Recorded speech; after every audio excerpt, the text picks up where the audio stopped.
ரசூலுல்லாஹ்வுடைய திக்ருனா நமக்கு என்ன ஞாபகம் வருது?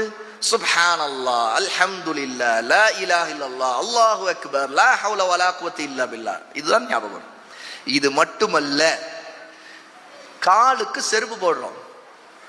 நாம பிஸ்மில்லான்னு சொல்லிட்டு வலது கால முதல்ல போட்டோம்னா சுன்னாவை அமல்படுத்துறோமா? அல்லாஹ்வை நினைக்கிறோம்.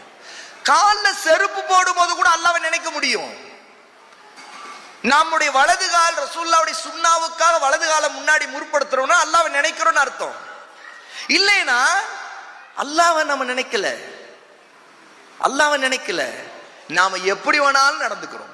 நம்முடைய அதபுகள், ஒழுக்கங்கள், நம்முடைய அஹ்லாக், நம்முடைய குணாதிசயங்கள், நம்முடைய பேச்சுக்கள், நம்முடைய பொறுமை, நம்முடைய தன்மை, நம்முடைய உண்மை, நேர்மை, அழகான பேச்சு, கண்ணியமான எல்லாமே புறம் பேசாம இருக்கிறது, கோல் மூட்டாம இருக்கிறது, அவதூறு பேசாம இருக்கிறது, வதந்தியும் பேசாம இருக்கிறது.